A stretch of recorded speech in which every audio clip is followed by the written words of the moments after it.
And we are back with the third segment of the GSMC Basketball Podcast presented by the GSMC Sports Network.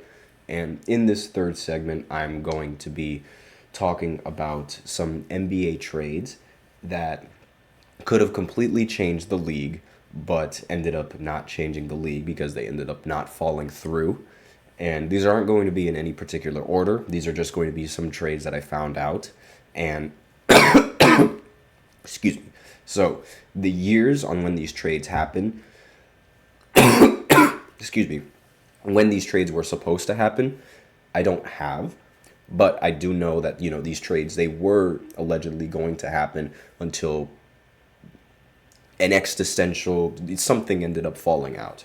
So the first, I guess, shocking failed trade on this list is Steph Curry to the Bucks. Yes, before Damian Lillard was going to be sent to the Bucks, there were talks that Steph Curry was going to be sent to the Bucks to pair up with Giannis Antetokounmpo. Again, the years aren't not entirely sure, but I do know that it was around the time when Damian Lillard was still on Portland, and Steph Curry, I believe he might have came off his ridiculous 32 point per game season just before he won the championship with Golden State. So if it's around that time frame, like, that is huge, because then we wouldn't even have to like worry about where Damian Lillard would get traded to. He would have probably ended up going to Miami, and Giannis and Steph would have probably completely owned the entirety of the league had this trade even gone through. Let me know in the comments what you guys think would have happened if this trade would have gone through. Do you think that the Bucks would have won? How many championships do you think the Bucks would have won? One, two, maybe, or is none? Like how Brooklyn ended up winning zero. That was a time. Now, next trade on this list is Klay Thompson to the Timberwolves for Kevin Love. So this was when Kevin Love was still on the Timberwolves and still in his prime. And I believe they were trying to pair up Steph with Kevin Love to have Kevin Love run the 5 and Draymond Green run the 4 to have a really, exciting shooting lineup with Steph running the point. But that trade ultimately ended up not falling through, and honestly, it probably was one of the best trades for the Warriors to not follow through. Not so much for maybe the Timberwolves, but I mean, and then again, the Timberwolves they weren't really all that despite having Kevin Love. And maybe the Timberwolves would have been able to do something with Klay, but I definitely feel like the Warriors would have gotten a lot more use out of Kevin Love than the Timberwolves would have gotten a lot more use out of Klay Thompson. Then again, however, I do think that the Warriors made the better move at not trading Klay Thompson and getting those 4 rings as opposed to making the move and trading away Klay Thompson, because Steph Curry throughout his entire year and like throughout his entire career of playing NBA basketball has never won a single postseason game without Klay Thompson. And obviously there's still time for him to change that, but because of that fact, and because that fact hasn't changed, I wouldn't consider this a good enough. I wouldn't consider this a deal, and I'm glad that this trade ended up falling out, like, for the Warriors. Like, if I was the Warriors, I'd be very, very happy, and I'm sure they are, honestly. Now, next trade, this one is a very popular trade that was vetoed. It was Chris Paul going to the Lakers. I believe this was around maybe 2008, maybe a little bit before that, like 2007-ish. But Chris Paul and Kobe Bryant, they were arguably 2 of the best guards in the NBA. Now, just guards. Now, this is like collective. This is counting shooting guards and point guards. So, but yeah, I think Chris Paul, and obviously if you guys saw one of my previous podcasts, then you would know that I think Chris Paul should have won the MVP in 2008 over Kobe Bryant. So that just goes to show you how good of a how good and how valuable of a player Chris Paul actually was for the Pelicans, who were the Hornets at the time. The New Orleans Hornets and New Orleans Pelicans. They kind of flip flopped. It's confusing how because Charlotte Bobcats, they used to be the Bobcats. Charlotte also used to be the Hornets before that too, and then they changed it back, and then it's like, oh, it's confusing. But aside from that, like, yes, this trade like would have destroyed the NBA. Like, the Lakers, they would have been ridiculous with Chris Paul playing alongside Kobe. Chris Paul would set Kobe up with the best shots Kobe would ever get.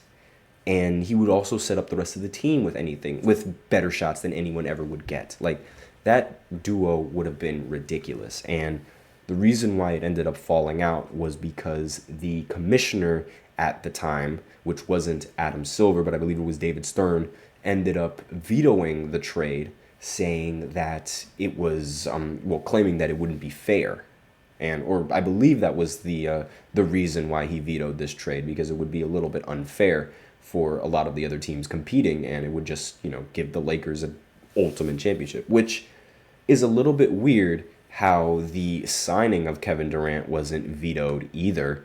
Like, the signing of Kevin Durant wasn't vetoed, but the trading of Chris Paul was. So, it's a lot of people, they have their mixed opinions on that, but, just throwing something else in there. And one of the reasons why it is one of the more popular trades that ended up falling out. Now, next player on this list, I actually didn't know was going to get traded to the Lakers, but it was Charles Barkley to the Lakers. Now, I don't know exactly when this was going to happen, but considering how this was on ESPN's list. Well, not really ESPN's list, but I believe First Take's list of 5 failed trades that almost changed the NBA.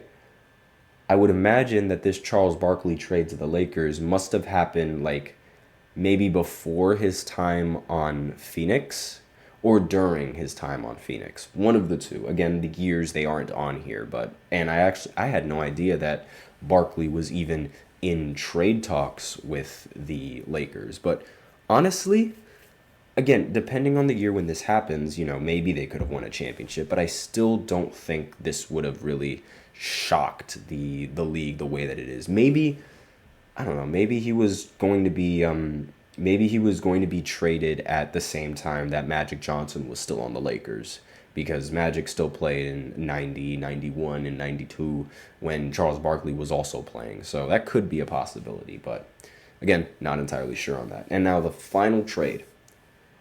Kobe Bryant to the Chicago Bulls. Yeah, this was going to happen. There was a time when Kobe, in the parking lot, he called the press, and he was so livid. I don't know what exactly he was mad about, but I think like the team was losing a lot, and he wanted to get traded. Like, on the phone, there's an audio clip you can hear of him saying, "I want to get traded," like on the phone. And it was close to happening. Like, they were really close to sending Kobe to the Chicago Bulls. And that trade ended up falling out because I believe the Lakers and the organization, they had a little talk with Kobe, and then they were able to get Kobe to settle down a little bit. And ultimately that ended up, helping Kobe's career out in the end, because he was able to finally acquire 2 finals MVPs, the one thing that he was missing in his trophy collection, and the one thing that he needed to get, so that way, he can have some kind of argument for being a little bit better than Shaq, because, Kobe, he would have loved to just be better than Shaq. I mean, the first thing that Kobe said when he won his 5th NBA ring was, "Just got one more than Shaq." That's the first thing that he said. So wouldn't be surprised if that would have been the next move that he made. So we're out of time for this 3rd segment. So now we will go ahead and go into the 4th segment, where I talk about some of the WNBA records that were recently broken in, I believe it was 4 NBA records that were broken in one night. So I'm just going to go ahead and talk a little bit about that right after this short break.